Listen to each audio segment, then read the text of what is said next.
Entonces, hasta acá ya hemos visto qué características, qué características tiene, qué características va a tener estos laboratorios o espacios de acuerdo al nivel de bioseguridad.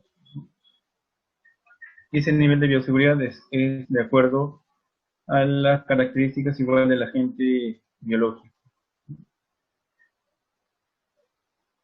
Entonces, muy bien, ya hemos definido lo que era el agente biológico, qué características debemos reconocer de este agente biológico, cuáles son los niveles de bioseguridad en los cuales se van a manejar estos agentes biológicos. Y ahora vamos a ver un poco sobre la gestión del riesgo biológico.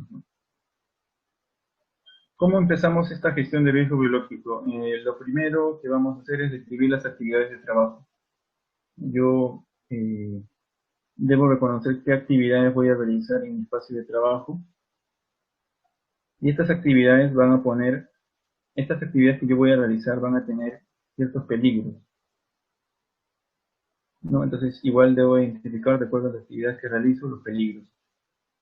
¿Qué debo hacer después? Debo de determinar el riesgo, ¿no? Una vez identificados los peligros, debo de evaluar cuál es su probabilidad y cuál es la severidad de este riesgo para calcular este riesgo. Ahora, este riesgo que yo voy a calcular debe ser valorado, ¿no? Debo yo reconocer si es un riesgo tolerable, si es un riesgo aceptable, o si es un riesgo inaceptable. Y de acuerdo a esto es que yo debo de realizar actividades de prevención, ¿no? Si es que estamos frente a un riesgo aceptable, podemos de repente continuar con el trabajo o de repente podemos hacer algunos cambios. Y si es que es un riesgo inaceptable, lo que nosotros debemos de hacer es preparar un plan de control de riesgo. De todos los riesgos que nos den inaceptables deben estar incluidos en este plan. ¿Qué es lo que yo voy a detallar en este plan de control de riesgo? Lo que yo voy a detallar es qué medidas voy a implementar para cada uno de ellos, quién va a ser el responsable de implementar estas medidas, de repente qué materiales van a ser necesarios, hasta incluso de repente colocar cuál es eh, la cotización de repente o los gastos que se van a hacer, o los gastos que van a ser necesarios para cada una de las medidas posibles para poder implementar. Entonces, una vez realizado este plan, se pone en marcha, ¿no? De acuerdo a lo que se llega en consenso y se implementan, ¿no? Se implementan las medidas de control. Estas medidas de control van a hacer que este riesgo se pueda controlar, ¿no? Entonces, una vez ya controlado este riesgo, lo que debemos hacer luego es revisar lo que se ha implementado. Obviamente pueden haber mejoras. Esas mejoras generalmente ocurren, las mejoras generalmente son desarrolladas por otros, ¿no? ¿Por qué? Porque de repente yo decido, no sé, colocar algún equipo nuevo o cambiar el equipo. Entonces, para una siguiente revisión puede de repente aparecer otro equipo que es mejor y que no me ocasiona muchos peligros. Entonces yo lo puedo cambiar. Entonces, básicamente está en eso, ¿no? No solamente revisar lo interno, sino también hacer una revisión externa, ¿no?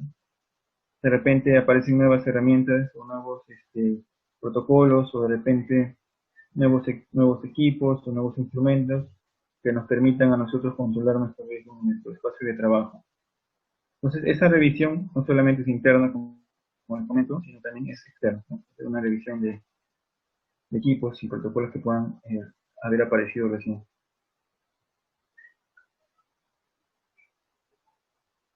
Lo que luego se hace es completar una matriz de peligros y evaluación de riesgos, ¿no? Para nosotros hacer estos tres primeros pasos, lo que yo uso es un registro, ¿no? Y ese registro es esta matriz, la matriz de peligros y evaluación de riesgos. Lo que yo debo hacer, como les he comentado, es escribir las actividades de trabajo. Yo debo reconocer qué procesos hay en mi lugar de trabajo y detallar las actividades, incluso las tareas que yo realizo. Luego, lo que yo voy a hacer es identificar los peligros, ¿no? Identifico los peligros a los que yo puedo estar expuesto, los detallo y después tengo que determinar el riesgo. En cuanto al riesgo, yo puedo detallar, sí, detallar cuál es el evento peligroso, ¿no? Se ve, el es evento peligroso, a lo cual me va a ocasionar el riesgo y cuál es el daño que me va a ocasionar estar expuesto a este peligro. Y para hacer la valoración del riesgo, esto quiere decir si es que es un riesgo aceptable o si es un riesgo inaceptable, lo que yo tengo que hacer es tratar de calcular de manera cualitativa cuál puede ser mi probabilidad y cuál va a ser mi severidad de acuerdo al daño, ¿no? De acuerdo al daño yo voy a determinar mi severidad y mi probabilidad lo puedo hacer de manera empírica, ¿no? De acuerdo a lo puedo hacer de acuerdo a la experiencia propia en el área de trabajo para luego, para luego valorar el riesgo, ¿no? Este riesgo lo vamos a calcular simplemente multiplicando el valor que le demos a la probabilidad por el valor que le demos a la severidad. Y de acuerdo a eso lo vamos a clasificar. Y por último, en este formato se completa también el control existente. Control hacemos referencia a la medida preventiva que existe y el control a implementar, ¿no? O la medida preventiva a implementar. Entonces, acá he dejado algunos espacios vacíos y algunos ya completados para más o menos guiarnos, ¿no? Por ejemplo, un peligro ergonómico. A ver, vamos a hacer ese ejemplo.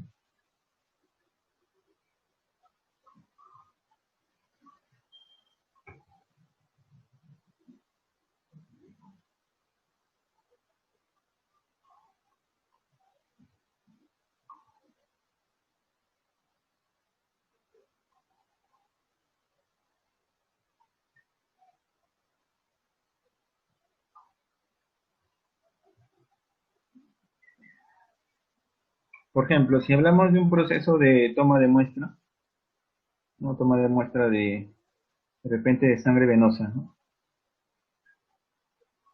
Tenemos una actividad, ¿no? La actividad específica, ¿no? O propiamente dicha, ¿no? La toma de muestra. Dentro de toma de muestra del proceso, o incluso podemos ponerlo en proceso preanalítico, mejor, para que se diferencie claramente.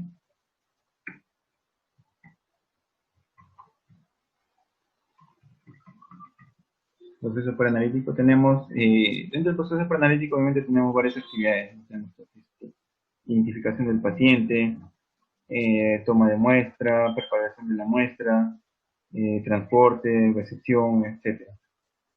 ¿No? Por ejemplo, pero si hablamos de toma de muestra, eh, acá,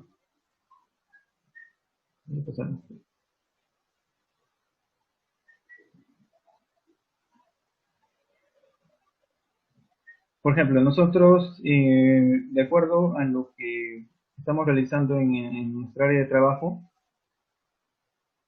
¿qué es lo que identificamos? A ver, un momento.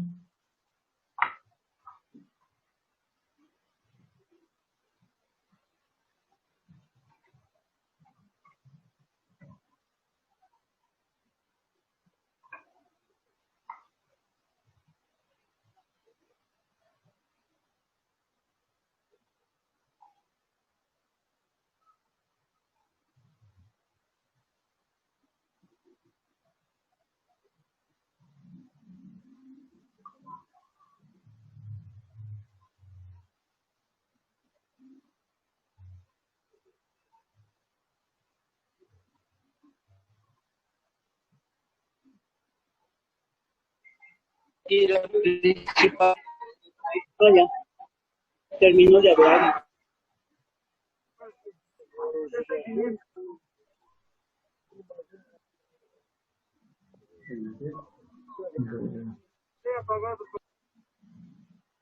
Todavía, Ajá. Todavía no acaba, está tratando de compartir una diapositiva. ¿De dónde está el nombre? Hacen su pollo. Listo.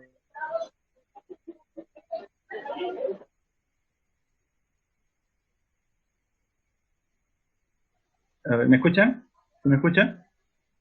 ¿Alguien que me confirme del organizador? Sí. Ya, listo. A ver, veamos esta imagen. A ver, por ejemplo, ¿no? Tenemos acá a una persona, ¿no? Que va a realizar, que ha empezado a trabajar en este espacio de trabajo, que es un área, por ejemplo, de toma de muestra, y va a realizar sus actividades, ¿no? Sus actividades de Buenas cada noches, día. doctor. No se le escucha muy bien, por favor.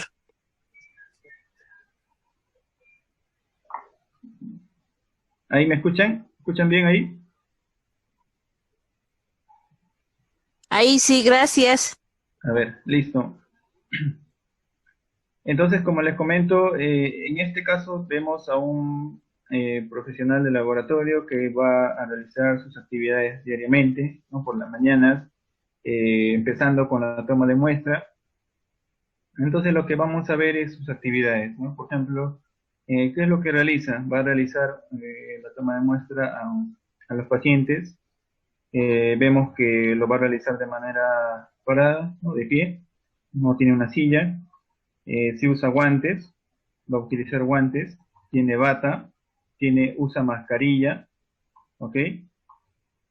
Vemos al paciente, ¿no? Los pacientes son de todas las edades, a ver, de repente estamos en un hospital que recibe a todo tipo de pacientes, ¿no? Y en este caso lo que se realizan son extracciones de sangre, ¿no? En este espacio. No se realizan toma de muestra de otro tipo. Entonces, ¿qué riesgo nosotros podemos evidenciar? Por un lado, como en el ejemplo de acá en la tabla que ya está colocado, vamos a nosotros tener el, el riesgo ergonómico, ¿no? El peligro ergonómico, ¿no? Cuyo evento peligroso va a ser realizar los movimientos repetitivos, ¿no? ¿Por qué? Porque acá vamos a ver que el personal lo realiza de pie, ¿no? Entonces va a haber muchas ocasiones que va a tener que inclinarse, ¿no? Que va a tener que inclinarse para poder acceder a la vena, ¿no? Y esto básicamente porque en la instalación o el diseño del espacio que se le ha brindado no permite de repente poder a realizar la toma de muestra de manera sentada, ¿no? Utilizando una silla. Entonces, uno de esos peligros que estamos viendo es el ergonómico. Como peligro teníamos la fuente, ¿no? ¿Cuál es la fuente que va a ocasionar el daño, ¿no? Otra fuente que puede estar como peligro puede ser la aguja, ¿no? Y eso nos puede ocasionar algún pinchazo, ¿no? Algún evento peligroso.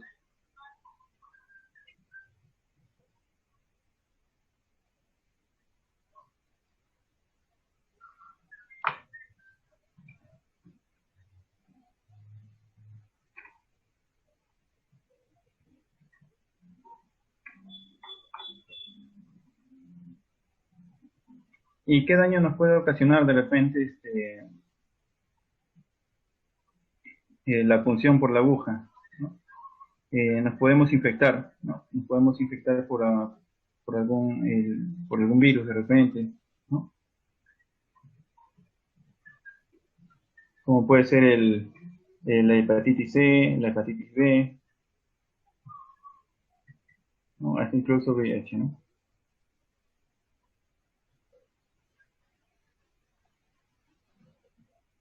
Entonces, ese es por un lado, ¿no? Tenemos, por eso era importante no solamente evaluar los riesgos biológicos, ¿no? Sino también los otros tipos de riesgos. Entonces, en este caso, eso es lo que estamos viendo, ¿no? Esto es lo que existe actualmente, ¿no? Lo que se encuentra en este laboratorio, ¿no? O en esta institución de salud. Entonces tenemos eso, el tema de repente la U. Pueden haber otros riesgos también, pero como ejemplo estamos viendo esos dos. Ahora, ¿cuál va a ser la probabilidad, ¿no? ¿Qué valores puedo yo colocar acá? Y luego acá, en este lado, ¿no? En lo que es probabilidad, yo me debo de guiar por una tabla, que es esta de acá. Estas tablas ya están, estos valores de las tablas ya están estandarizados en una norma ISO de evaluación de riesgos. Entonces, lo que yo debo es tratar de evaluar, ¿no? De manera cualitativa, de valores del 1 al 6 en probabilidad y en severidad de valores del 1 al 5. ¿No? Acá yo trato de ver si es que, de acuerdo a la experiencia, cuál es la probabilidad de que esto ocurra, de que esto pueda ocurrir dentro de mi espacio de trabajo, ¿no? Por ejemplo, en pinchazos de aguja es probable, es ocasional o es remoto, ¿no? Acá le podemos colocar, por ejemplo, una probabilidad de 4, ¿no? Es casi, es esporádico, ¿no? En cuanto a la severidad, por ejemplo, en una función por aguja y que nos infectemos, obviamente no va a haber, por ejemplo, para los casos de estas infecciones no, generalmente no hay cura, ¿no? Solo hay tratamiento. Entonces vamos a estar en un nivel de severo, ¿no? No, eso no ocasiona la muerte, obviamente, pero sí vamos a tener una severidad de 4, por ejemplo. No está dentro de este valor de 4. Y lo que hacemos al final es multiplicar. Multiplicamos probabilidad con severidad y nos va a dar un valor de 16. Luego nos vamos acá, ubicamos severidad de 4, probabilidad de 4 y vamos a estar en 16. Y el 16 está ubicado en un espacio rojo. Un espacio rojo. Acá. Entonces estamos frente a un riesgo inaceptable. Y eso lo colocamos acá.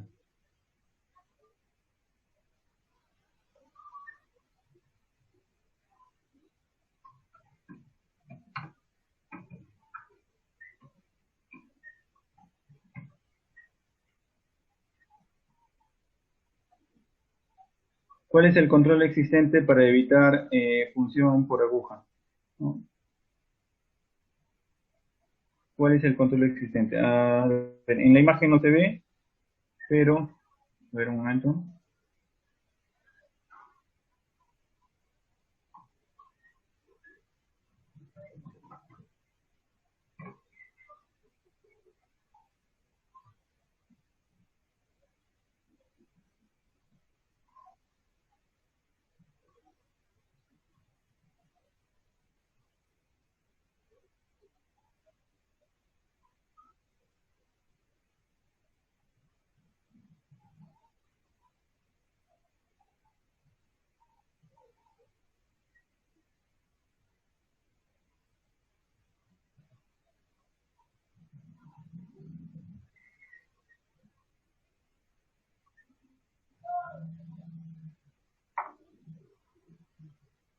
Ya.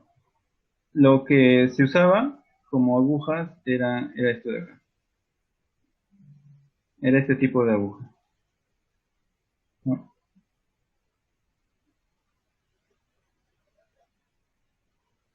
Entonces, ¿qué es lo que pasaba? Ellos lo que hacían era tomaban la muestra, después lo que se observó era de que al finalizar, lo que hacían era el personal trataba de colocar la aguja, de volver a colocar la aguja en su tapa, ¿no? Y entonces ahí ocurrió el pinchazo, ¿no? Entonces, al tratar de colocar la aguja en la tapa, ocurrió el pinchazo.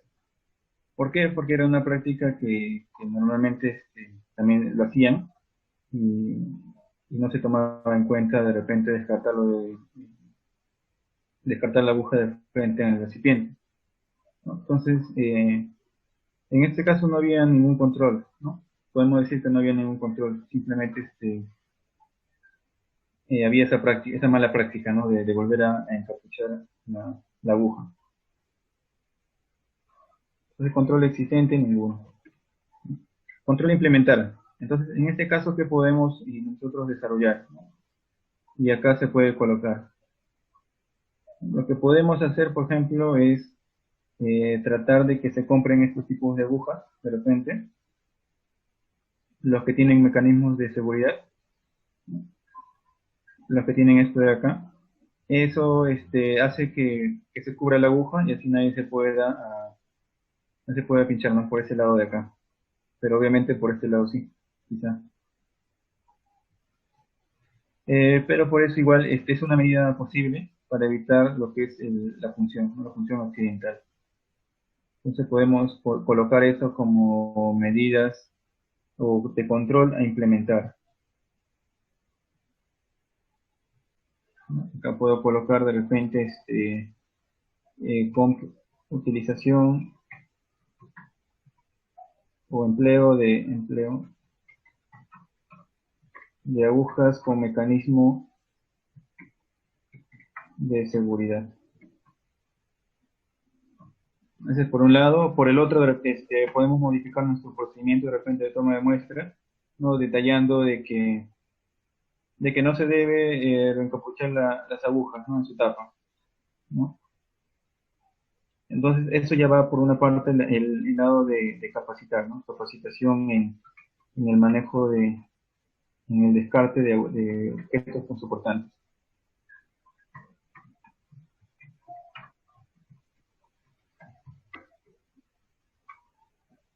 Capacitación en el descarte de objetos punzocortantes, y por ahí tenemos ya los controles a implementar.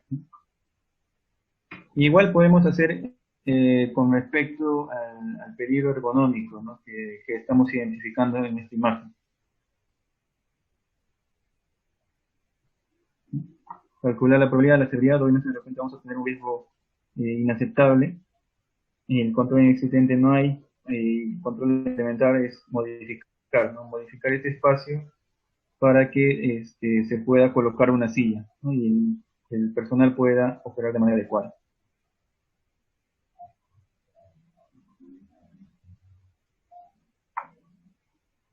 Entonces, en este formato es que se completa todo el trabajo que se hace en una gestión de riesgo, ¿no? Desde la descripción de las actividades, la identificación del peligro, determinar el riesgo, si es aceptable o no, acá, de acuerdo a este gráfico de acá. Si es que está en la parte roja es inaceptable, en la parte amarilla es un riesgo tolerable, en la parte verde es un riesgo aceptable. Si es que estamos en un riesgo tolerable, igual yo debo plantear medidas de control, ¿no? Debo implementar medidas de prevención, medidas de control. Porque si no, de repente, en algún momento este riesgo tolerable se puede volver riesgo inaceptable. Entonces, para evitar eso, yo lo que debo hacer es igual, plantear medidas de control.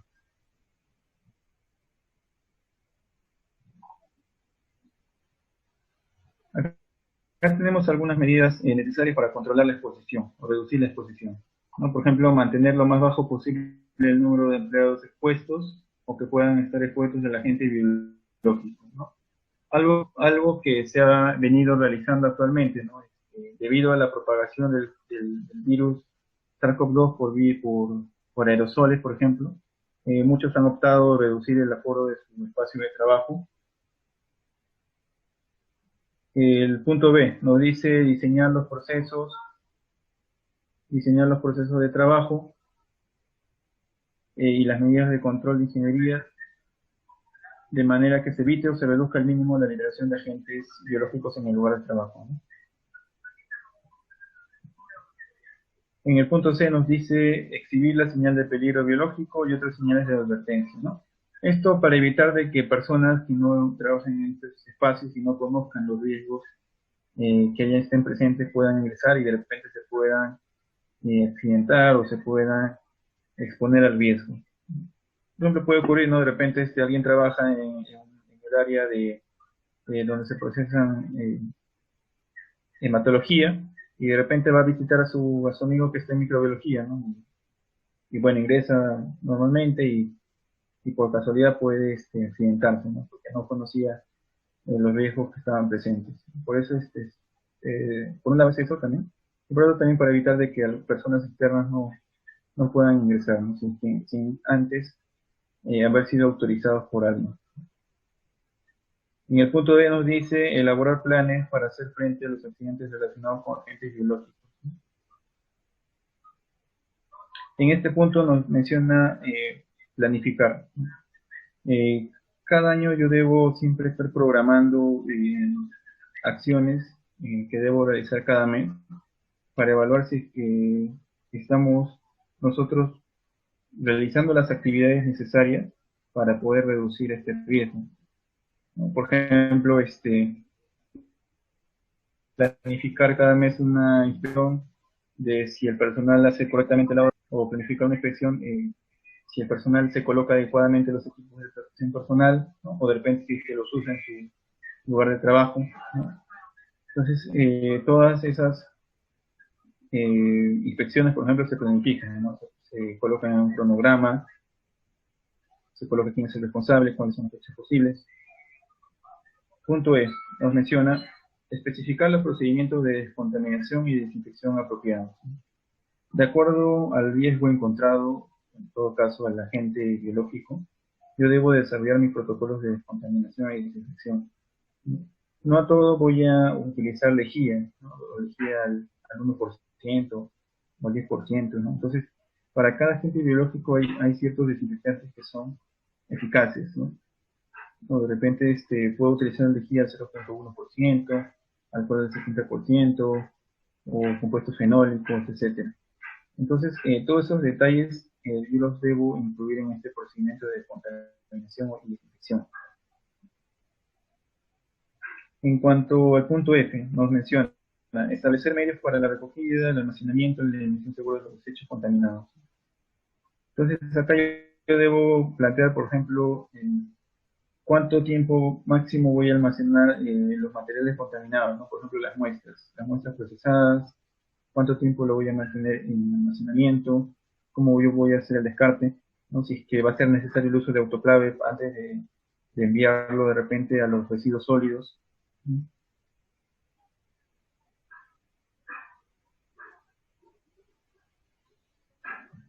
Punto G, que nos indica tomar disposiciones a manipulación y el transporte seguro de los agentes biológicos o de los materiales que puedan contener dichos agentes en el lugar de trabajo. A ver, acá sí hay que tomar mucho en cuenta en el tema del transporte el triple embalaje, ¿no? La muestra cuando se recolecta en su envase viene a ser el contenedor primario. Esto lo debemos de transportar en un envase secundario, que puede ser un frasco, puede ser una bolsa de bioseguridad, y esto dentro de un recipiente terciario. Entonces así mantenemos el triple embalaje. Esto es para hacer el transporte de un lugar a otro. Ahora, si que realizamos el transporte interno, igual debemos, aunque sea, transportarlo en un recipiente terciario solamente. El punto H nos dice especificar los procedimientos para la toma, la manipulación, el procesamiento y la eliminación de muestras que puedan contener agentes biológicos. Entonces, para cada tipo de muestra se deben desarrollar protocolos, ¿no? Por un lado, la toma, cuáles son las prácticas correctas, como vimos en la toma de muestra de sangre venosa, por ejemplo, ¿no? De la práctica de no volver a colocar la tapa en la aguja para evitar hinchazos, la manipulación de la muestra, evitando de que ocurran derrames en esa manipulación, en el procesamiento, evitando generar aerosoles de la muestra, y la eliminación de la muestra, si es que va a ser necesario el uso de autoclaves o de repente algún otro tipo de descontaminación previa. El punto I nos dice proporcionar medidas de protección colectiva y cuando la exposición no pueda controlarse adecuadamente por otros medios.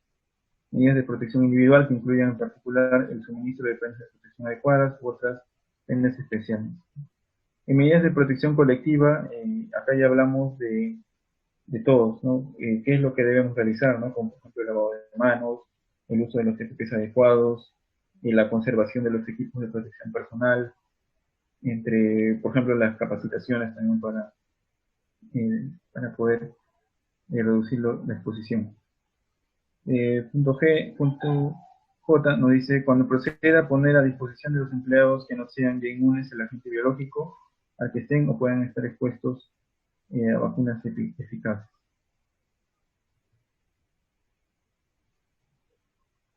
Entonces, a los empleados o al personal que pueda estar expuesto, de repente solicitar que cumplan un cierto cronograma de vacunación. Y último punto, tenemos la introducción de medidas de higiene que incluyen el suministro de instalaciones adecuadas para el lavado de mano y aseo. En este caso, colocar los lavaderos de manos, tener jabón en cantidad suficiente, ¿no? La prohibición de comer, beber, fumar o aplicarse cosméticos en los espacios de trabajo, ¿no? Básicamente. Para eso deben existir otros espacios, ¿no? Como espacios para el personal, así, o salas de reuniones, entre otros. Un resumen básico de las herramientas para implementar como medidas de control tenemos de eliminar, ¿no? De repente no procesar ese agente peligroso en el espacio, en ese espacio, de repente simplemente derivar a un centro especializado porque no contamos con la instalación apropiada para poder manipular esa muestra, ¿no? Puede ser una opción. O otro caso puede ser de sustituir, ¿no? Como hicimos, por ejemplo, en el caso de la aguja, ¿no? Ya no usar esa aguja que no tenga mecanismos de seguridad, ¿no? Puede ser sustituir. Reducir, ¿no? Dice usar menos el agente peligroso o moderar la actividad, ¿no? Aislar, mantener el peligro lejos de la gente, ¿no? Como por ejemplo en los niveles de bioseguridad 3 y 4, ¿no? Lo que se hace es aislar ese edificio, colocarlo y debe estar ubicado fuera del alcance de las personas. Contenedor, usar un contenedor de la actividad, ¿no? Como por ejemplo utilizar el triple embalaje en lo que es el transporte, ¿no? Controles de ingeniería, ¿no? El uso de una cubierta, pantalla, etcétera, pueden ser en controles de ingeniería el uso de los filtros CEPA, ¿no? Colocar sistemas de extracción de aire con filtros CEPA, o colocar o instalar espacios con presión negativa, así. Controles administrativos, por ejemplo, evitar el acceso a personas no autorizadas, ¿no? Mantener un control del ingreso, ¿no? Capacitación obligatoria, formación, puede ser incluso la modificación de los protocolos de trabajo, ¿no? Como vimos en el caso igual de la aguja, ¿no? En control de ingeniería también, ¿no? En el caso de la silla, ¿no? En el caso de la persona que trabajaba para, ¿no? Acondicionar el espacio de trabajo para poder colocar una silla. Entonces también está en control de ingeniería, por ejemplo. Y por último, los equipos de protección personal, ¿no? De acuerdo al riesgo, de repente va a ser necesario utilizar gafas, utilizar de repente guantes, utilizar un protector facial, etc. Entonces, en base a estos puntos que hemos ido revisando de la parte de la gestión de riesgo, ¿no? Primero lo que hicimos es conocer al agente etiológico, ¿no? Y reconocer cuáles eran sus características, para saber frente a qué nivel de bioseguridad debemos estar. De acuerdo al nivel de bioseguridad en que vamos a estar, debemos nosotros de implementar protocolos y medidas de contención. Lo siguiente que era es, de acuerdo a lo que se ha implementado, evaluar el riesgo, ¿no? Evaluamos el riesgo con las actividades, ¿no? Primero identificamos las actividades que realizábamos, verificábamos si es que existía algún peligro en esta actividad, y si es que esta actividad, y si es que este peligro, qué daño nos ocasionaba, ¿no? ¿Qué daño ocasionaba el peligro? Después calculábamos de manera cualitativa, de manera empírica, lo que era la probabilidad, de acuerdo al daño que se ocasionaba, pues calificábamos el valor de la severidad, le pongo acá. Calificábamos el valor de la severidad, luego hacíamos una valoración del riesgo. Si es que teníamos un riesgo inaceptable, teníamos que nosotros evaluar si es que había algún control, ¿no? O alguna medida preventiva que evitara ese daño, para luego plantear nosotros controles o medidas preventivas para implementar. Ahora, obviamente este control de implementar o las medidas de prevención se deben detallar en otro documento que es un plan, donde se detalla control de implementar, se programa las fechas probables de implementación, los responsables, hasta incluso los costos que puede conllevar. Entonces lo que vamos a ver ahora es algunos protocolos que van a acompañar lo que es la prevención frente al COVID-19. Estas medidas han sido publicadas igual por la OMS en pequeños, mejor dicho, en artículos, en artículos donde indican algunas prácticas seguras para el manejo de muestras, el manejo de pacientes que puedan que puedan presentar, ¿no?, lo que es el virus SARS-CoV-2. Estas medidas se basan generalmente en algunos principios, como tenemos la limpieza y la desinfección del centro de trabajo, tenemos la evaluación de la condición de salud del trabajador previo a su regreso a su incorporación, que es la parte de vigilancia de la salud. Tenemos el lavado y desinfección de manos como medida obligatoria. Tenemos la sensibilización de la prevención del contagio, que está enfocado básicamente en la capacitación, a darles a conocer cuáles son las medidas preventivas, a siempre estar revisando, ¿no? Medidas preventivas de aplicación colectiva. Tenemos medidas de vigilancia de la salud del trabajador en el contexto COVID, ¿no? Y por último, las medidas de protección personal, ¿no? Vamos a ir revisando cada uno. Dentro de lo que es limpieza y desinfección del centro de trabajo, tenemos que establecer primero que todos los ambientes, las superficies, los equipos de nuestra área de trabajo se desinfecte con una frecuencia determinada previamente, ¿no? Ahora, lo que se puede hacer acá es utilizar un checklist, ¿no? Yo elaboro un checklist con las actividades que debo realizar antes de empezar y al finalizar mi trabajo. Entonces, en ese checklist yo voy marcando siempre qué actividades debo realizar, ¿no? De repente limpiar las mesas, de repente la mesa de trabajo, de repente limpiar el equipo, desinfectar el equipo, mantener los suelos limpios. Entonces, todas las actividades de limpieza y desinfección se deben detallar en ese checklist.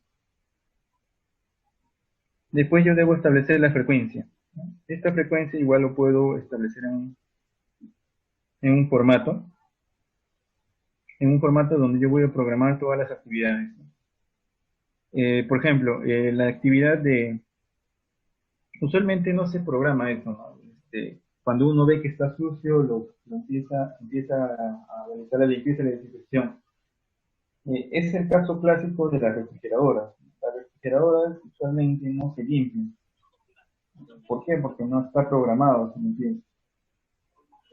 Entonces, en un formato de programación, yo ahí debo colocar más o menos cuál va a ser la frecuencia de limpieza de cada uno de los espacios de mi laboratorio, de mi establecimiento de salud, ¿no? Entonces ahí debo poner, por ejemplo, ¿no?, la limpieza de refrigeradores semanalmente, ¿no?, limpieza y desinfección, obviamente. Entonces ahí puedo detallar eso. Los equipos igual, ¿no? Las centrífugas generalmente no se desinfectan, se desinfectan una vez al año a veces. Entonces también eso lo debo detallar, ¿no? El cronograma, tener un cronograma y la frecuencia, ¿no?, para cada uno. Frecuencia mensual, frecuencia semanal, frecuencia cada día, depende. Todo eso se detalla ahí. Entonces, en limpieza y desinfección tenemos ahí dos conceptos, ¿no?, que son diferentes. Primero, limpieza tiene que ser la actividad de quitar o remover la suciedad. Remover el polvo, remover la suciedad que puede estar presente. Y el segundo paso, y está en este orden, primero hacer la limpieza, después hacer la desinfección, es ya lo que es eliminar los virus y bacterias que habitan en una superficie. Por eso es importante primero hacer la limpieza, porque tenemos que remover todo lo que pueda cubrir una bacteria o un virus, toda la suciedad que pueda estar presente. Porque si yo hago primero la desinfección, puede que las bacterias todavía estén debajo de la suciedad, ¿no? Simplemente toda la parte, la superficie, solamente la superficie. No he hecho una desinfección a fondo, ¿no? Otro aspecto clave que sí es importante siempre antes de realizar una actividad como esta es utilizar los equipos de protección personal adecuados. He visto casos que están utilizando, por ejemplo, rociadores para los desinfectantes y a veces terminan rociando su piel. Entonces, para eso también es importante utilizar guantes, ¿no? Los guantes apropiados, ¿no? Y también las gafas, ¿no?, para evitar salpicaduras de repente de los desinfectantes, ¿no?, que sí son extremadamente peligrosas, ¿no?, como la lejía y el polvo. Y obviamente también utilizar los guantes, ¿no? Para evitar cualquier tipo de contaminación de repente por el polvo que de repente se pueda generar, etc. Entonces, en la limpieza se deben limpiar las superficies inertes que se ensucian. Por ejemplo, se puede utilizar agua y detergente, ¿no? O algún otro tipo de limpiador líquido. Y generalmente son detergentes, ¿no? Del tipo de detergente. Utilizando paños y luego de esto hacer el enjuague y el secado, ¿no? Una vez hecho el enjuague y el secado se debe hacer la desinfección. Ahora, para realizar la desinfección, los desinfectantes comúnmente utilizados tenemos la lejía y tenemos el alcohol, ¿no? En cuanto a la lejía, que comercialmente viene al 5%, lo que debemos hacer es una dilución para tener compuesto de sodio o lejía al 0,1%. Estos se colocan en rociadores con una etiqueta. Hay que también prepararlo adecuado, ¿no? No hay que tratar de repente no tenemos muchas cosas en nuestro espacio y a veces preparamos lejía para todo el mes, cosa que es inadecuada, no se debe preparar para el momento, ¿no? Otro aspecto clave es no mezclar los desinfectantes, ¿no? Hay veces que mezclan lejía con amonio cuaternario, cosa que es inaceptable, ¿no? Entonces, cada desinfectante debe estar en su frasco, con su etiqueta, ¿sí? Hasta incluso podemos de repente comprar rociadores con tapas de color, de repente los de lejía, que sean color amarillo, los de alcohol, que sean color azul. Ya depende mucho de las prácticas que puedan implementarse, ¿no? Porque eso también se tiene que evaluar, ¿no? Para evitar equivocaciones, ¿no? Porque ciertas superficies no se limpian todas con lejía, ¿no? Hay algunas superficies que se van a limpiar con alcohol, así incluso con desinfectante, ¿no? De repente los equipos van a hacer utilizar otro tipo de desinfectante, ¿no? Entonces yo debo de tener para cada superficie el desinfectante apropiado. Lo mismo va a aplicar para el caso de derrame de muestras.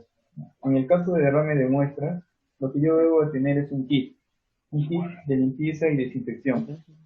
Este kit debe estar compuesto primero por un desinfectante, debe estar compuesto por paños, por una bolsa, hasta incluso por un frasco de plástico para colocar de repente residuos de vidrio, ¿no? A veces suelen ocurrir. Está un tubo de vidrio con muestra de orina, por ejemplo. Entonces, este vidrio no hay que colocarlo en una bolsa, ¿no? Material. Entonces, ese es por un lado, ¿no? La limpieza integral de muestra. Por otro lado, también tenemos el desinfectante a utilizar para la muestra. Por ejemplo, no es igual desinfectar una muestra derramada de pus, por ejemplo, que una muestra derramada de suero. Para ambos casos debemos utilizar desinfectantes apropiados. En el caso del SARS-CoV-2, por ejemplo, lo que está recomendado es esto, ¿no? El propio suele ser 1% y el alcohol es el 5%. También hay otros desinfectantes y incluso la CDC de Estados Unidos ha publicado una lista de los desinfectantes apropiados para SARS-CoV-2. Pero lo que podemos conseguir son estos dos, básicamente. En cuanto al alcohol, el alcohol generalmente lo venden al 96%. Lo que se hace es mezclar con 3 mililitros de agua, pero acá es agua destilada. Todo como se aprendió a hacer acá en internet. Todo así no así. Agua destilada. ¿Ya?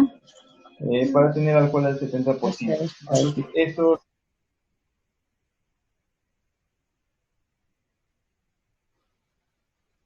Ahora, muy bien.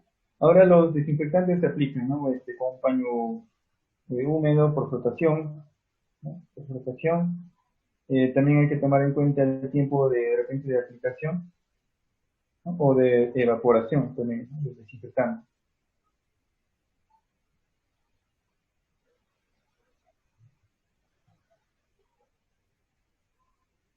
Entonces, para esto, ¿qué es lo que debo realizar? Básicamente debo tener procedimientos, ¿no? Procedimientos de limpieza y desinfección por un lado de los ambientes, que generalmente lo realiza el personal de limpieza, por otro lado del mobiliario, ¿no? De las sillas, de las mesas de trabajo, y por otro lado de los equipos. Por un lado tenemos los equipos biomédicos, por ejemplo, de análisis, la centrífuga. Por otro lado también debemos inspectar los equipos electrónicos, ¿no? Algo que a veces se olvidan, ¿no? Uno siempre toma en cuenta mucho los equipos biomédicos, pero a veces nos olvidamos de las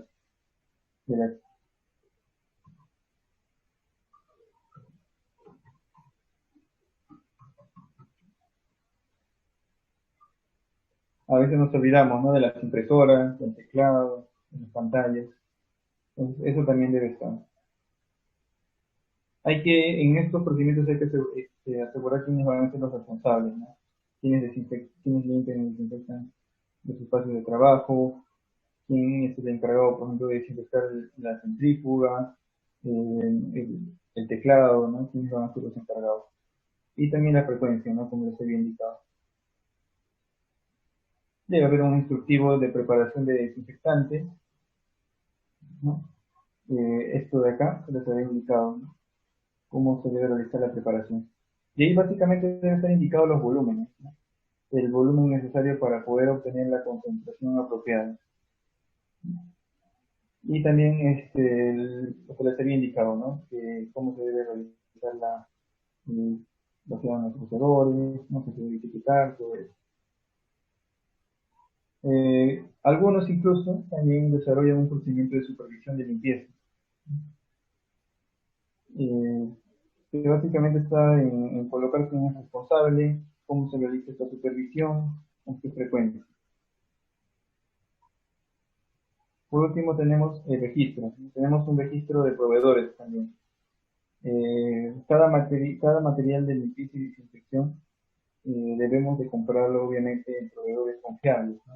Hay muchos casos en que los materiales de limpieza, incluso los de desinfección, llegan, no son correctos, ¿no? Son fabricados de mala manera. Por ejemplo, en el caso del alcohol, ¿no? A veces tienen alcohol diluido, no es alcohol al 90%, ¿no? Entonces, hay que tener también eso, ¿no? Registro de proveedores especiales, después tenemos el stock, ¿no? También es importante tener nuestro control de cuánto tenemos en almacén de material de limpieza y desinfección.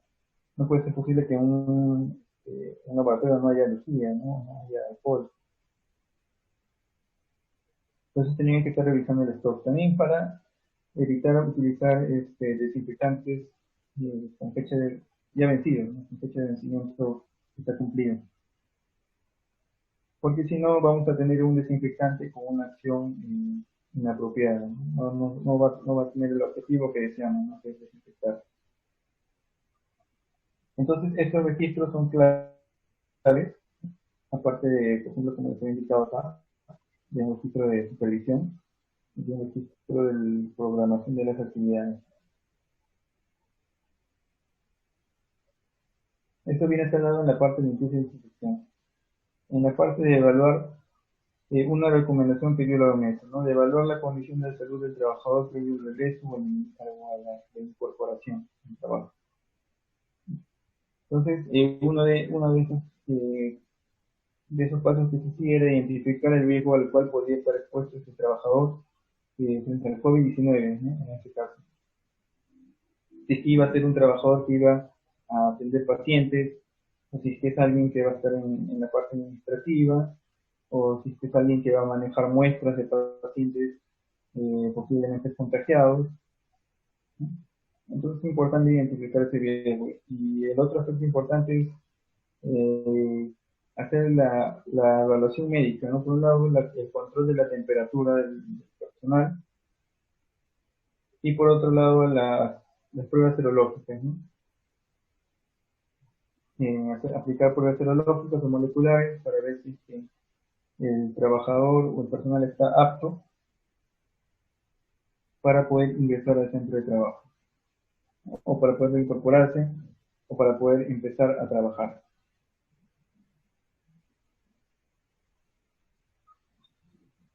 Pero eso sí, he visto que, bueno, anteriormente sí muchos se estaban realizando las pruebas serológicas, así por ejemplo de estudio positivo, pero sí es recomendable, ¿no? Ya si una persona ha salido con pruebas serológicas activas, ya de repente no es necesario volver a realizar una prueba serológica para COVID.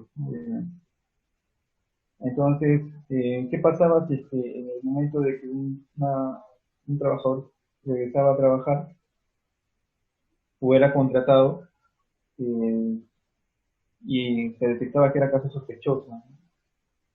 Un caso sospechoso?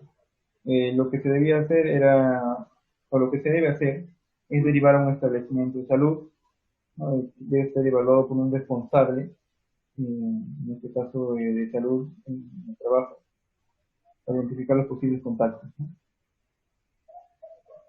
Se debe comunicar obviamente a la autoridad de la salud para que se mantenga la evaluación de esta persona, ¿no? Igual de sus contactos cercanos. Eh, el paso 4 no, obviamente nos dice brindar información sobre la prevención del contagio, las medidas de higiene y el cuidado que debe llevar en la casa, ¿no? Para evitar igualmente lo que es una propagación, ¿no?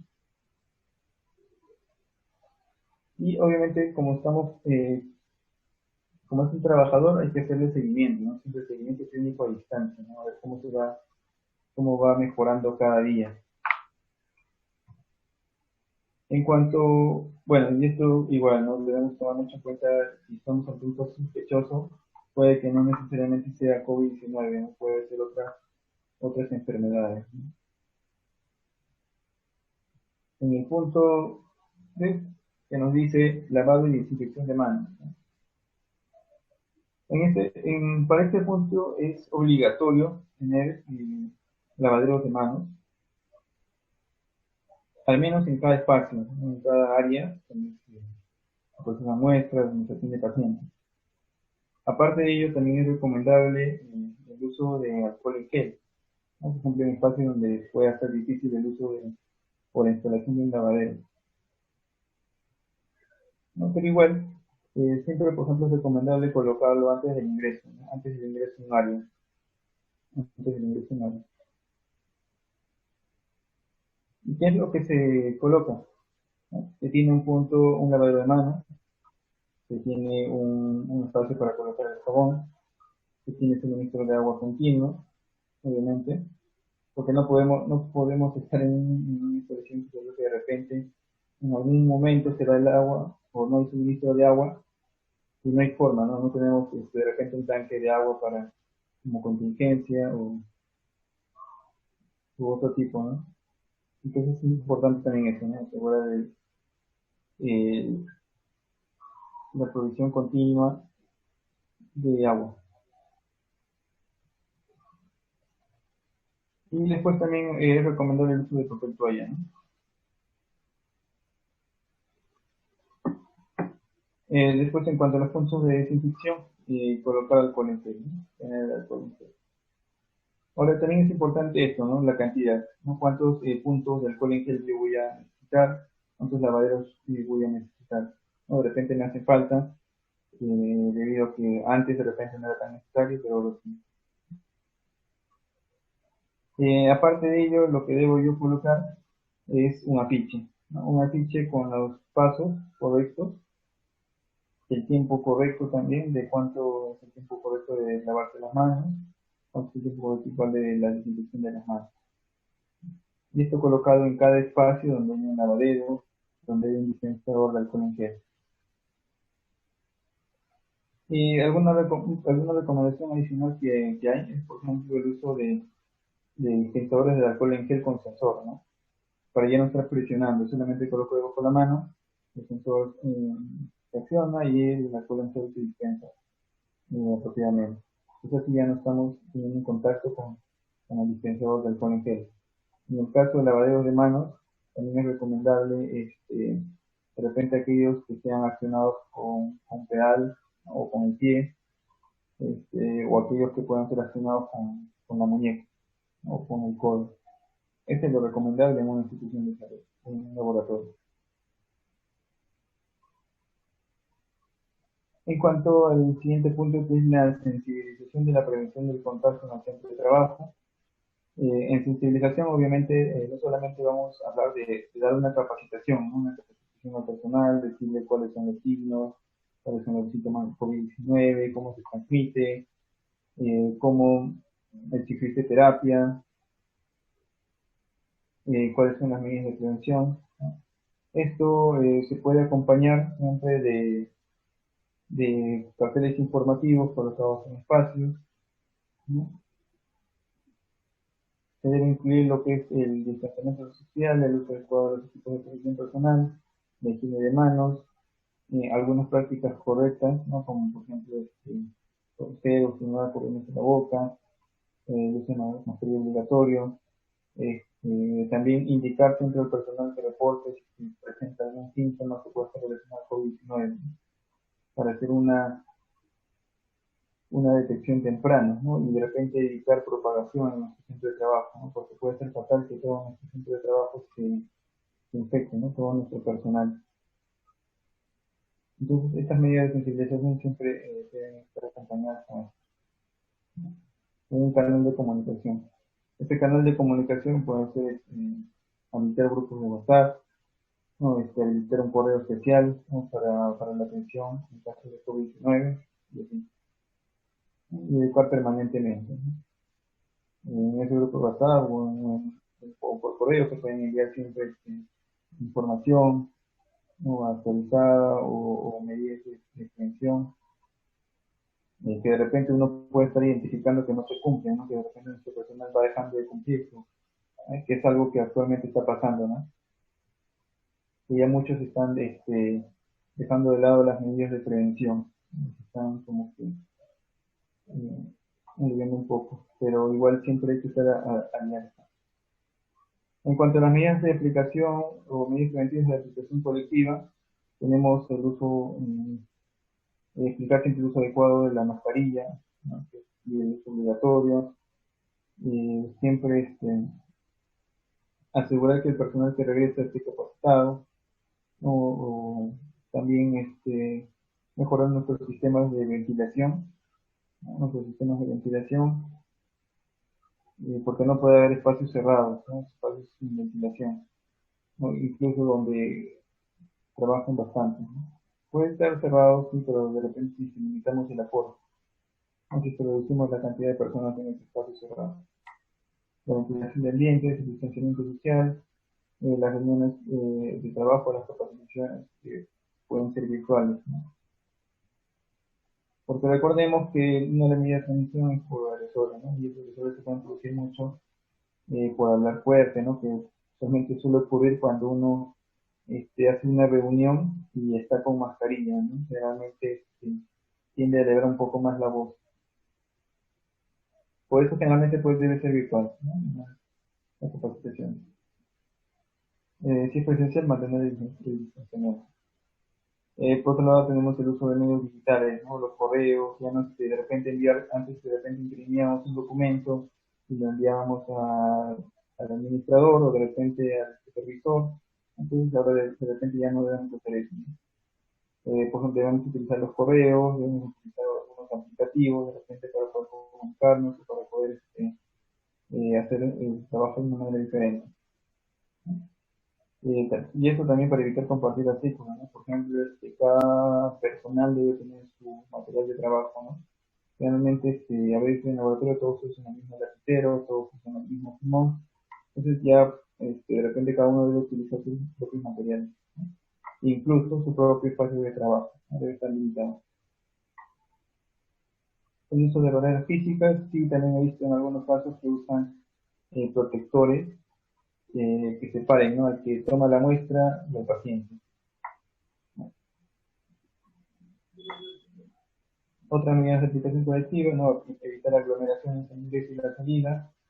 Una medida, por ejemplo, acá que se aplicó bastante era la salida en diferentes turnos, ¿no?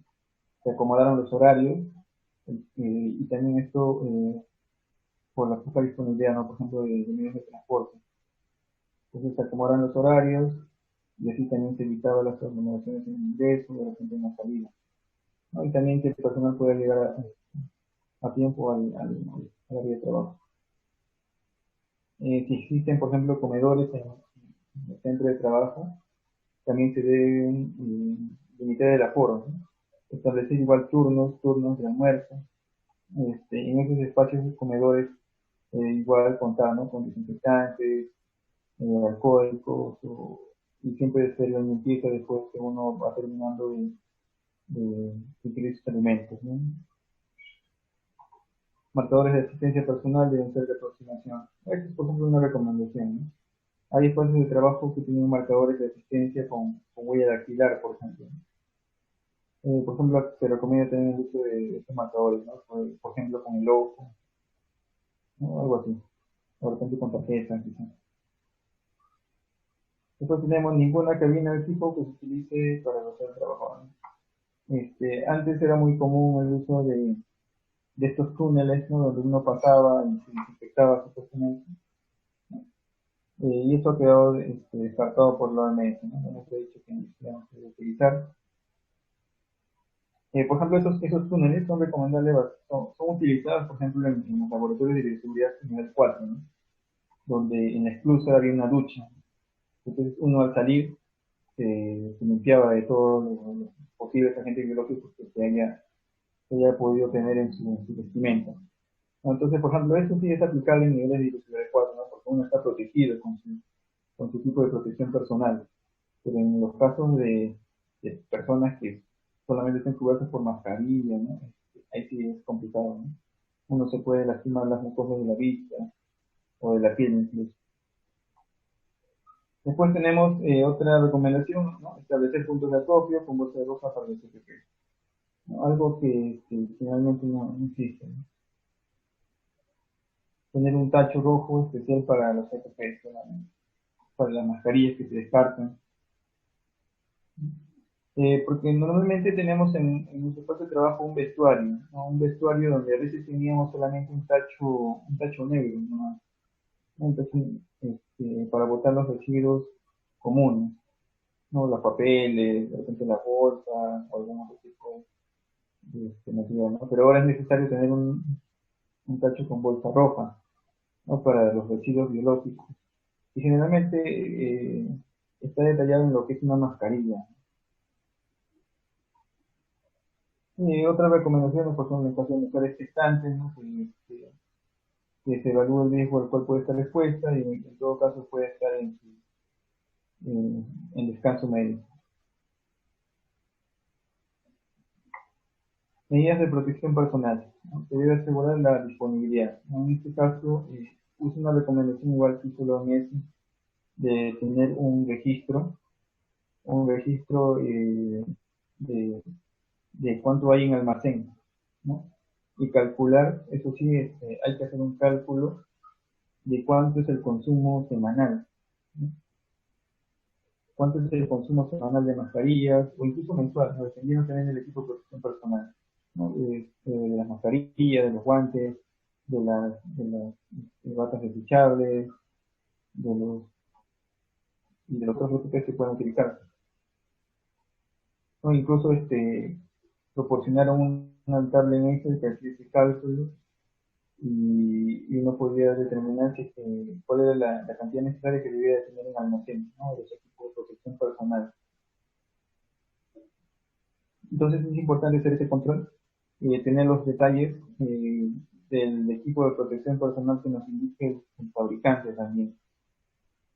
El fabricante nos indica, por ejemplo, cuánto tiempo va a durar esa mascarilla en 95 en un uso continuo, cuánto tiempo puedo utilizar yo los filtros incluso de las mascarillas, de los respiradores, y también, por ejemplo, cómo realizar la desinfección, ¿no? O por ejemplo, de los protectores faciales, ¿no? Si debo utilizar alcohol o debo utilizar o qué desinfectante debo utilizar. Eso generalmente lo indican los fabricantes. Esos detalles también se registran en el protocolo de equipo de protección personal. En cuanto al uso de respiradores, sí debe ser exclusivo para aquellos que manejan muestras, ¿no? Que puedan provenir de pacientes sospechosos o confirmados, o aquellos que están en contacto cercano a pacientes sospechosos o contagiados.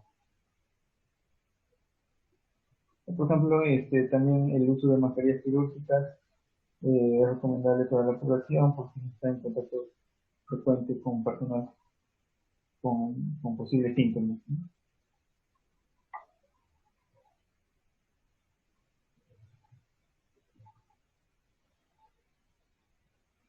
En cuanto a los equipos de protección personal, por ejemplo, lo que yo he recomendado siempre es de que se coloquen afiches, ¿no? Afiches como esto de acá, tenemos de cuál es el orden, ¿no? El orden para colocarse el equipo de protección personal y cuál es el orden para retirarse, ¿no? Bueno, retirarse los equipos de protección personal. Entonces, estos afiches, por ejemplo, pueden ser colocados en el vestuario, en las esclusas, los espacios destinados para la colocación o el retiro. Ahora igual, en estos vestuarios, en estos esclusas, a veces generalmente no tienen un lavadero de manos. Y al no tener un lavadero de manos, hay que nosotros debemos de instalar un dispensador de alcohol en gel, porque para cada uno de en estos pasos hay que siempre quitarnos o lavarnos las manos, ¿no? Como indica acá. Ahora, por ejemplo, en el caso del orden, ¿no? De la colocación, empezando recién los niños, dirigiéndonos al lugar destinado para la colocación de PPP, colocar nuestros protectores de calzado de bota, limpieza, realizar el lavado de manos, cuando se van a descartables, cuando son una mascarilla, detector ocular, el gorro descartable y los guantes descartables como último, ¿no? Igual para el retiro, hay que seguir el orden indicado. En cuanto al retiro, sí hay que también saber cómo lo voy a guardar mis EPPs, ¿no? Porque los EPPs son personales, obviamente. Entonces, una vez que yo me retiro estos EPPs, debo saber cómo los voy a guardar, cómo los voy a desinfectar también, ¿no? En el caso de los protectores faciales. En el caso de la mascarilla, igual, cómo yo debo de almacenarlo, ¿no? La recomendación es guardarlo en bolsa de papel, no en bolsas plásticas. El protector facial y el protector ocular se deben limpiar, se deben desinfectar. Y lo demás sí se debe descartar, ¿no? Por ejemplo, si utilizamos mascarillas quirúrgicas, descartamos. Protectores, mantillas descartables, guantes, ¿no? Protectores de calzado, gorros descartables, todo eso lo vamos a descartar.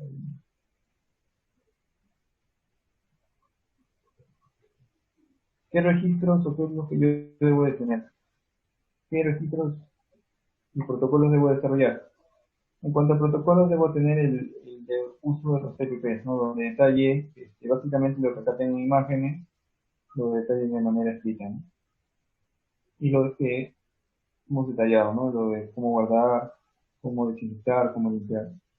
Después debemos de tener el registro del stock, ¿no? El registro del stock, cuánto hay en el almacén de EPPs. Después debemos de tener el cargo de entrega, ¿no? A cada personal se le entrega de manera individual, ¿no? Mascarilla, protector facial, entre otros. Entonces debe haber un cargo de entrega. Cada personal debe de firmar un cargo donde indique cuánto ha recibido, cuánto de estos EPPs ha recibido, por cuánto tiempo le va a durar, cuándo va a ser su fecha de renovación, porque estas mascarillas hay que renovar, ¿no? Este tiempo, 95 días, las quirúrgicas cada día, obviamente, y así, ¿no? Entonces ahí se coloca también la fecha en que debe de volver a entregarle otro EPP, ¿no? Igual, por ejemplo, los protectores faciales también tienen un tiempo, ¿no? Porque también se pueden opacar, ¿no? Se pueden opacar, se pueden lastimar. La cantidad y obviamente su firma, ¿no? De la persona. Entonces, y acá también lo que hacemos es sensibilizar, ¿no? Diversas con las formas correctas de uso de la mascarilla, cuáles son las prácticas adecuadas, por ejemplo, también para utilizar la mascarilla por el trabajo, ¿no? Y las recomendaciones, ¿no? Por ejemplo, del uso correcto, ¿no? De cómo colocarse y cómo quitarse correctamente.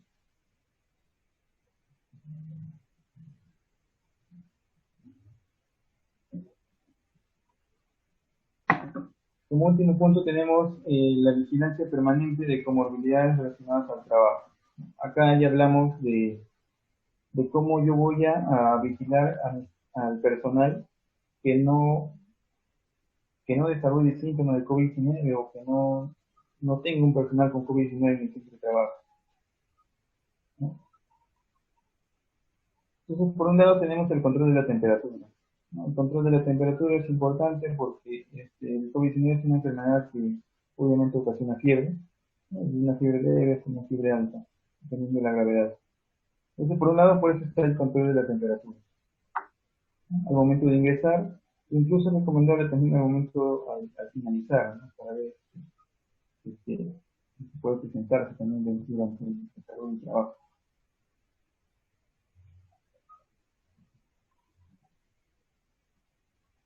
Entonces acá sí hay que tener mucho cuidado en revisar la temperatura correcta, ¿no? Que puede ser mayor de 37,5 o incluso mayor a 38 grados centígrados, en el cual ya puede indicar una fiebre muy alta, ¿no? Incluso podemos evaluar si es que ha tenido síntomas respiratorios. Entonces para eso también puedo yo completar un registro, ¿no? Donde indico los datos del personal. Al momento que ingresa yo le hago una entrevista, ¿no? Le pregunto si es que ha presentado algunos síntomas en el día de ayer o durante el día, si está presentando síntomas relacionados al COVID, ¿no? Como tos, dolor de garganta, dificultad para respirar, nasal, fiebre.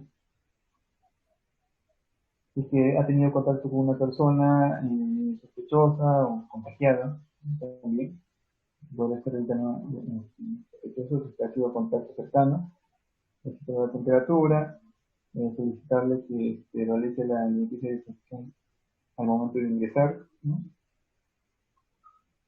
Y concluir si se puede ingresar o no. Si es recomendable que se quede en su casa, o si es recomendable que vaya a la revisión médica, o si se puede ingresar al centro de trabajo.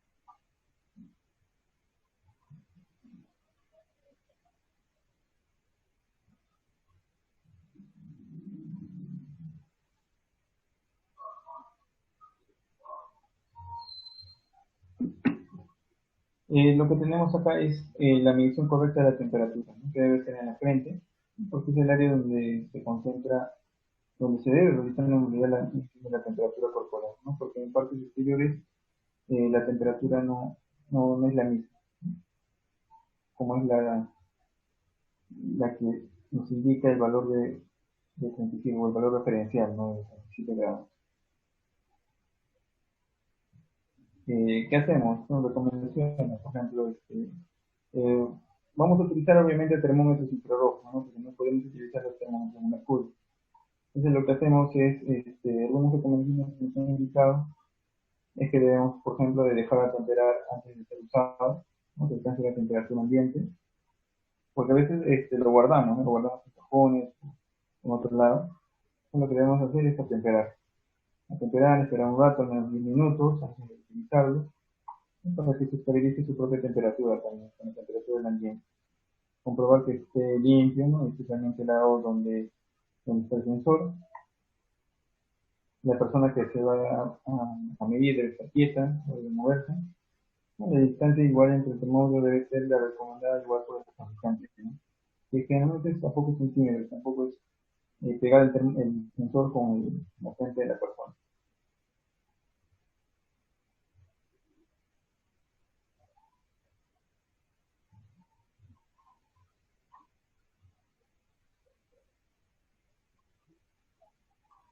Acá lo que tenemos es un flujograma. Acá lo que tenemos es un flujograma para evaluar cómo va a ser el regreso del trabajador, ¿no? Por ejemplo, vamos a tener un personal que vamos a contratar de 100, debemos evaluar si tiene factores de riesgo, Si usted no presenta factores de riesgo, se le puede realizar una prueba serológica, evaluar si es que presenta reactividad.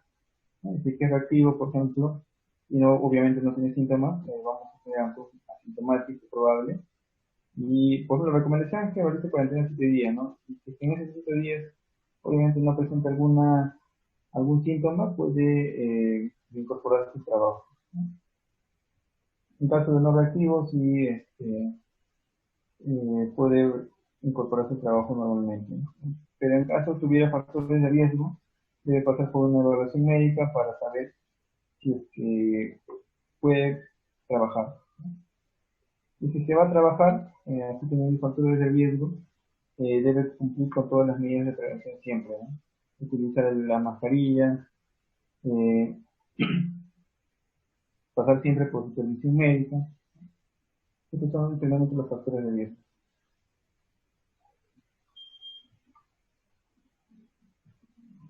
Entonces, en el día, durante el trabajo, ¿no? Cada mes lo que sí debemos de tener es evaluar la vigilancia, ¿no? Vigilar a los trabajadores, ¿no? Que no presenten síntomas, por un lado, con el termómetro, con las preguntas, y por otro lado también es hacer la vigilancia mediante pruebas rápidas, ¿no?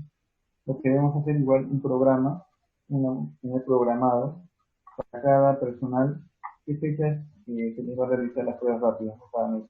Obviamente, mientras sean no reactivos, ¿no?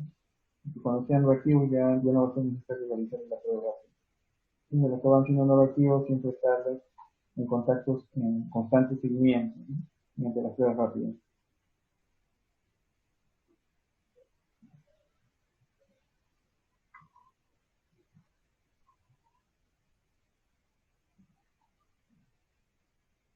¿Qué pasaría si yo tuviese un caso sospechoso? ¿No? Podemos tener dos opciones, ¿no? Que sea un caso sospechoso que nunca ha tenido COVID, o puede que sea una posible infección.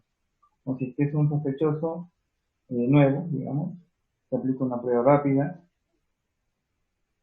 ¿no? Y de acuerdo a la prueba rápida podemos establecer medidas, ¿no? Si va a pasar el aislamiento, si es una segunda prueba rápida si es negativo, va a ser un caso descartado, ¿no? Y si es que aparecen síntomas, ¿no? Por ejemplo, podemos solicitar que se realice una prueba molecular, ¿no? Hasta poder evaluar si es un caso descartado o si es un caso confirmado, ¿no? Si es un caso confirmado.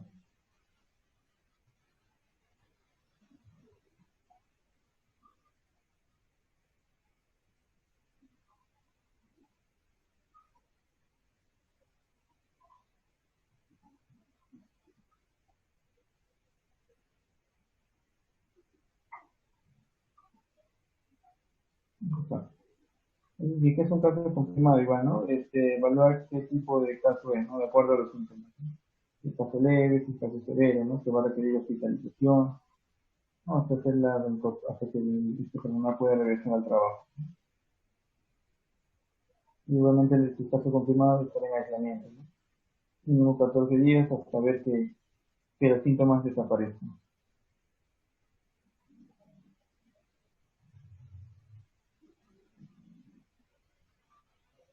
Entonces, como vemos acá, las recomendaciones por un lado que se dan en medidas de prevención contra el COVID-19 están relacionados a los aspectos de bioseguridad, ¿no?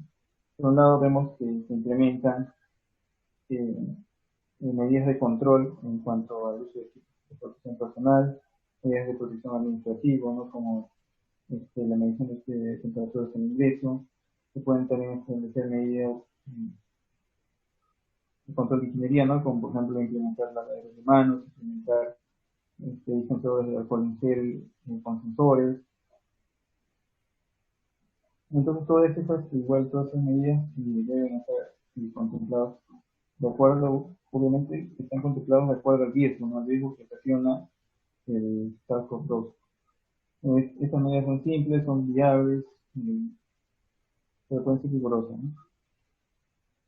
También son protocolos dinámicos porque siempre hay cambios, siempre hay nuevas formas de poder manejar este riesgo, ¿no? Por ejemplo, algunos están de repente empezando a utilizar pruebas antigénicas, por ejemplo, ¿no? Ya no estamos utilizando pruebas rápidas para hacer la vigilancia de los trabajadores. Un aspecto importante es la comunicación interna, ¿no? Siempre sensibilizar a los trabajadores, siempre establecer puntos de comunicación para de repente reportar síntomas. Esto es algo que no va a cambiar en el corto ni en el mediano plazo, y así que los temas de bioseguridad actualmente ya están tomando mayor importancia en el centro de trabajo. Así que depende de nosotros, ¿no? Adaptarnos y prepararnos para esa nueva, por un lado, para esta nueva forma de convivencia. Así que creo que hasta acá damos terminado esta parte de la ponencia.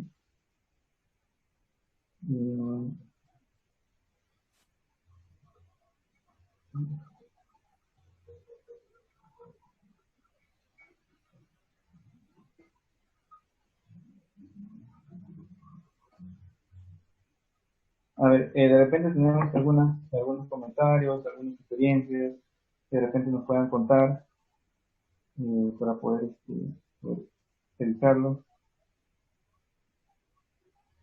Que nos comenten.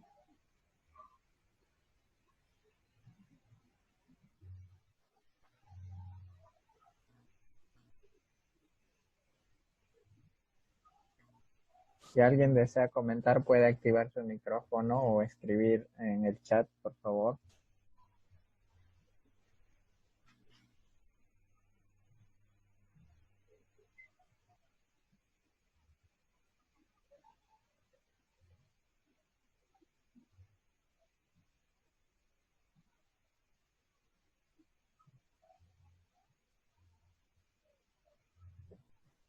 O si tuvieran alguna pregunta.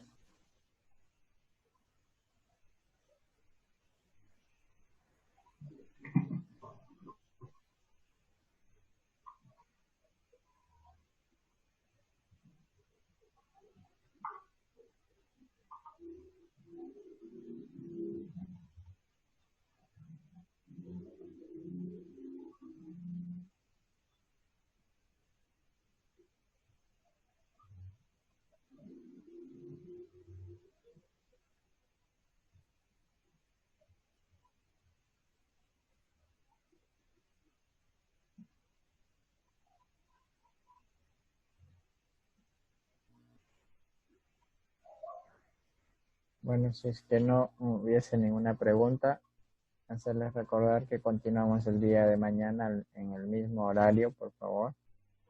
Se enviará el link a los grupos de WhatsApp. Licenciado Daniel, aquí Alison Montoya pregunta, ¿cómo se procedería con la desinfección de los equipos?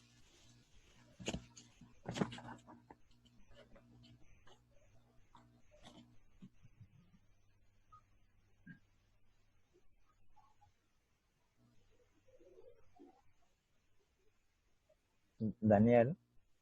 A ver, listo. La desinfección de los equipos, sí. Bueno, en cuanto a los equipos biomédicos, ¿no? De análisis, así, es muy importante, por un lado, revisar los manuales, ¿no? Revisar los manuales que generalmente nos indican qué tipo de desinfectantes se pueden utilizar, cuáles son o cómo realizar la limpieza de los componentes, ¿no?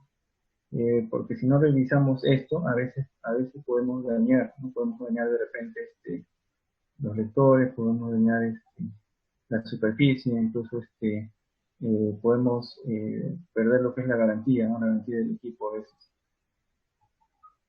Pero lo que generalmente se utilizan son compuestos alcohólicos, ¿no?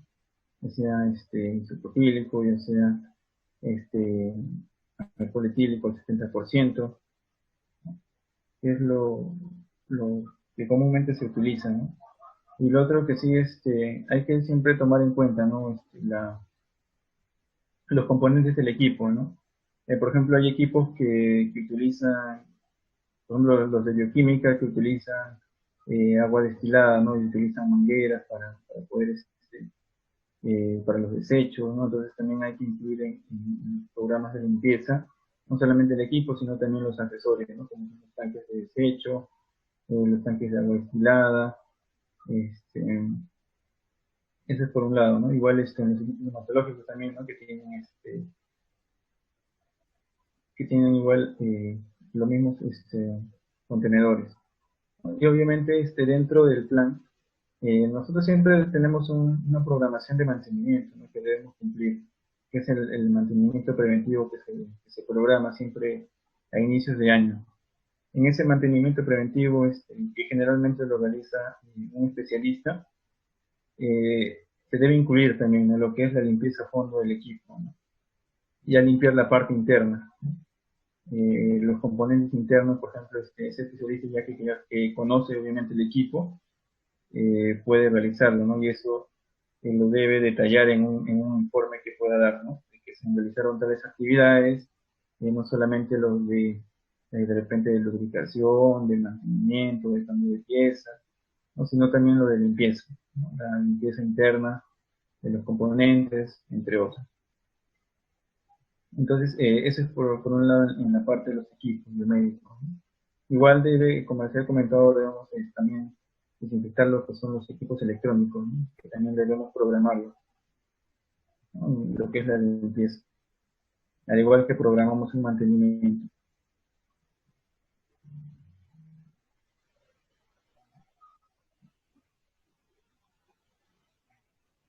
Cuando se instala un nuevo equipo en el laboratorio, por lo general se debe solicitar un checklist en este caso, al proveedor, o también nosotros mismos, el personal del laboratorio, podemos crear el check. Hay dos checklists, uno que es para el mantenimiento de usuario y otro checklist es para el mantenimiento, en este caso preventivo, que va a depender de lo que indica el proveedor. Por ejemplo, un analizador hematológico, que puede ser cada 6 meses, ¿no?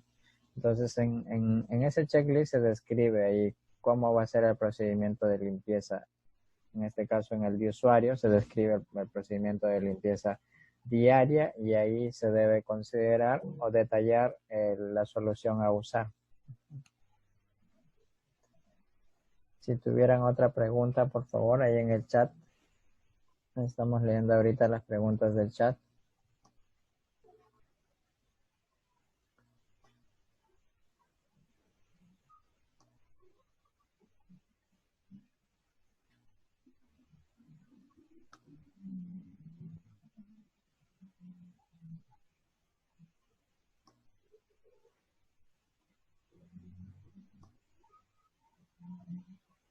Daniel, ¿alguna recomendación para facilitar la creación de la matriz de riesgo que estabas explicando? ¿Perdón? ¿Alguna recomendación a los participantes para poder detallar o crear su matriz de riesgo?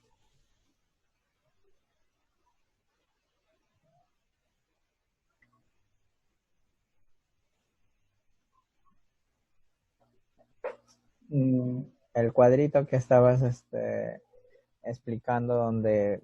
Sí, la matriz, sí. Sí. ¿Cuál es la pregunta? Se les podrá compartir para que ellos puedan crear ahí nomás o editar sus procesos, sus riesgos. Sí, sí, claro. Vamos a tratar de enviar a los grupos de WhatsApp o con Mónica los materiales del día de hoy.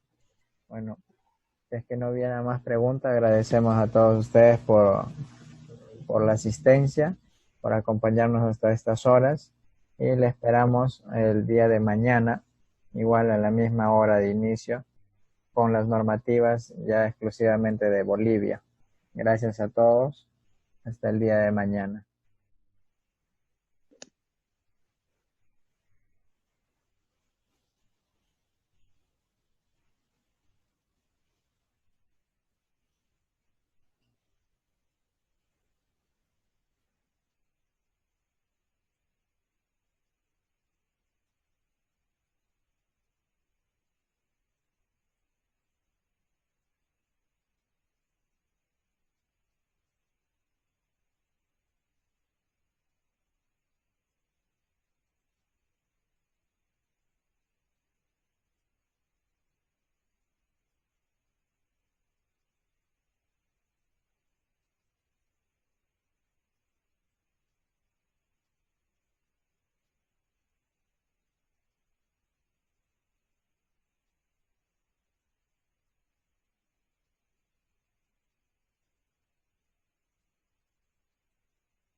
¿Y es obligatorio que? Es la boda de mi hermana.